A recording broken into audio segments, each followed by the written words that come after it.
Okay, so picture this. Like, imagine a car company so big, it could actually, like, rival Toyota. Whoa. Yeah, right. That's exactly what we're going to be diving into today, because there's some pretty big news. Okay. Honda, Nissan, and Mitsubishi are in talks to Wow. merge, Yeah. possibly forming, like, one of the biggest automotive giants we've ever seen. That's huge. Huge. Yeah, and this isn't just, like another business deal or whatever. Right. This could actually, like, directly impact the kinds of cars that we'll be driving in the future. Especially with EVs. Yeah, exactly. Yeah. Especially with the whole electric vehicle revolution, like, in full swing. It's crazy how fast that's all happening. It really is. Yeah. So it's really fascinating to think about how, like, a merger like this could totally reshape the entire landscape of the EV market. Totally. I mean, you're talking about three major companies coming together and like pooling all of their expertise and their resources and manufacturing power. Right? I mean, it could definitely shift the entire balance of power in the car industry. For sure. For sure. Okay, so let's get into some of the specifics here. Okay. We know that, like, if this happens, this new company would immediately be a global powerhouse. Oh, absolutely. Like if you just look at their sales figures combined, Right. they would instantly become the third largest car manufacturer in the entire world, Oh. only behind Toyota and Volkswagen. Wow. And we're talking about a potential market value of over $50 billion. Wow. That's with a B. With a B, not an M. Yeah, that's a lot of zeros. It is. And it's definitely a clear sign that they're serious about this whole thing. Yeah.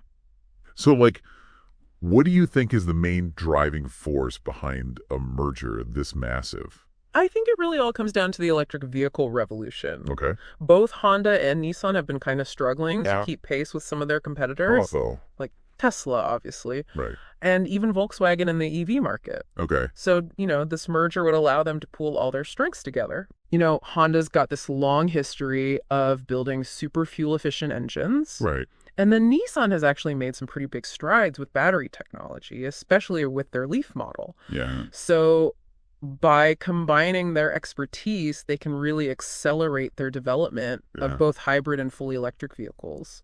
So it's like they're saying, okay, let's take the best of what each of us does Right. and make something even stronger. Exactly. I got it. But it Yeah. can't just be about engines and batteries, though, right? Yeah.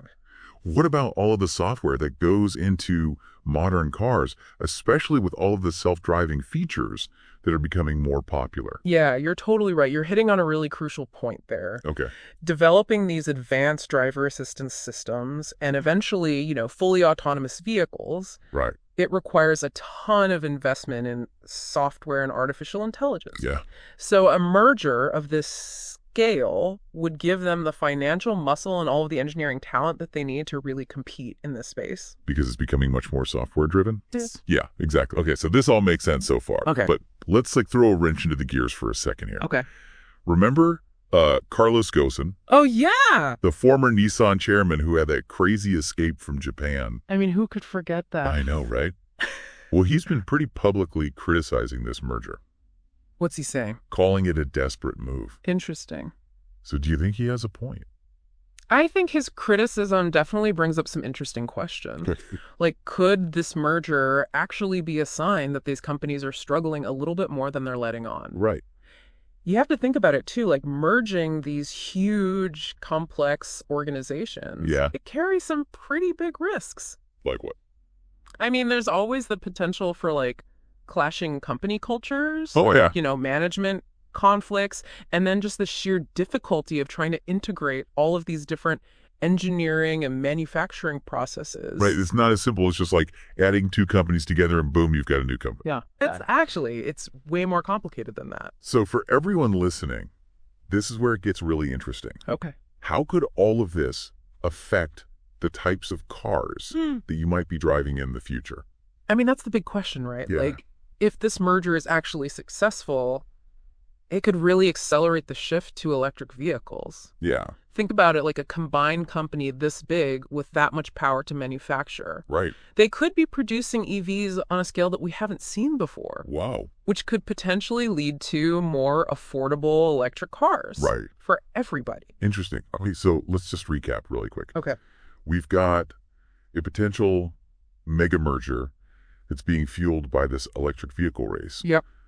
there are some serious questions about whether or not it'll actually work. Right. And then we've got the possibility that this could change the entire car market as we know it. It really could. It's exciting. It is exciting. Yeah. So I guess that brings us to our final question. For everyone listening, would this merger make you more likely to consider buying an electric car? Yeah, and like what factors would influence your decision? Because ultimately it's, the consumers who will decide the fate of this potential automotive giant. It's true. Yeah. It's all up to the consumers. Yep. Well, on that note, Yeah. we are going to wrap up this deep dive. Awesome. Thank you so much for listening, everybody, and we'll see you next time.